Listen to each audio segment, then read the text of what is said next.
Well, a great lesson for Tinubu's ministers.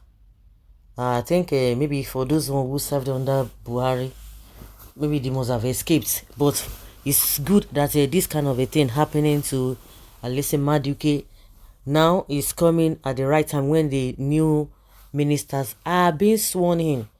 But I don't just understand this Alison Maduke matter. It has been on for a very long time. As soon as Buhari came on board, they tried to charge her, bring her back to Nigeria because of a lot of allegations here and there. So massive and so messy. But they couldn't do that. At some point, I think 2 or 3 months ago, after all this, why she came out and said, oh, she's going to sue EFCC for um defaming her, for levying allegations against her person, all this and this and this and that. People are saying, you can imagine when the administration of Buhari was almost coming to an end, and people just forget about it.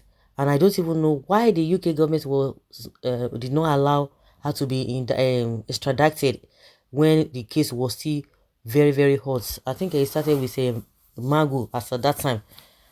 But a lot of her properties were being confiscated because she was supposed to come and answer for the case or the allegations levied against her. But Nigeria and their whatever, Nigerians were like, oh, they should not even charge her or prosecute her in Nigeria, because if she had come to Nigeria at that time, Nigeria now, the case would be dead on arrival.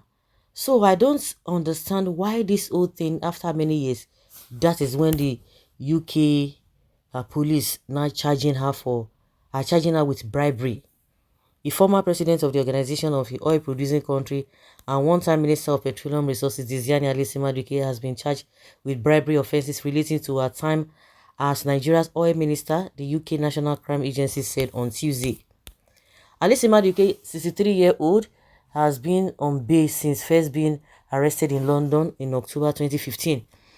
She will appear in court in the British capital on 2nd of October, the NCA said. Soon after her arrest, her family's lawyer told AFP she would strongly contest corruption allegations that have dogged her during and after her time in former President Goodluck Jonathan's government. Alison Maduke, in office from 2010 to 2015, was the first woman to be oil minister in Nigeria and the first female president of the global oil cartel, OPEC.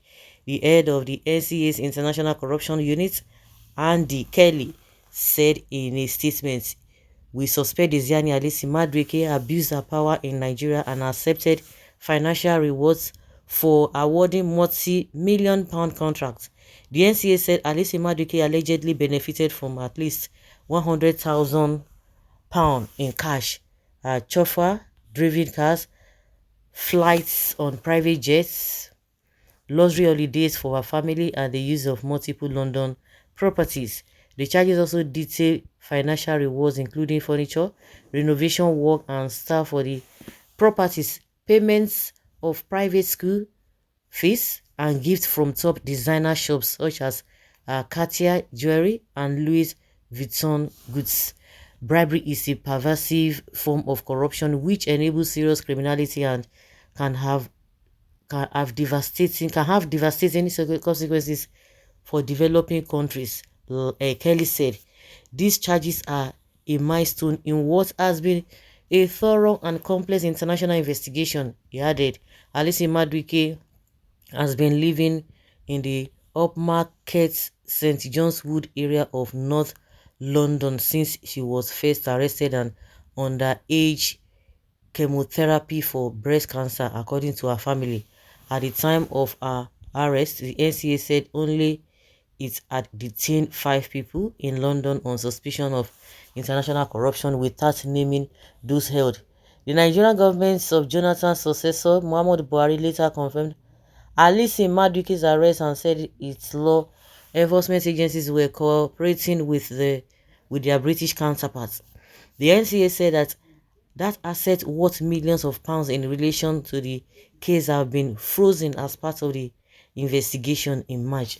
The agency, which targets international and organized crime, provided evidence to the US Department of Justice, allowing them to recover assets totaling $1 million linked to Alice Maduike's alleged corruption. Hey, you know, finally the whatever has come out to roast.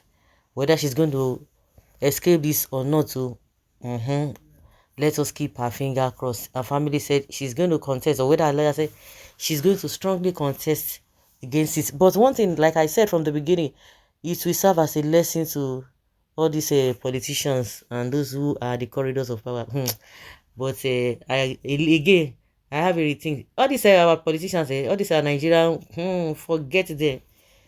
Forget, they will never learn. No, they will just like, oh, okay, maybe she did it this way, she was not smart enough. Me, I'm smarter than that. That is how they always do.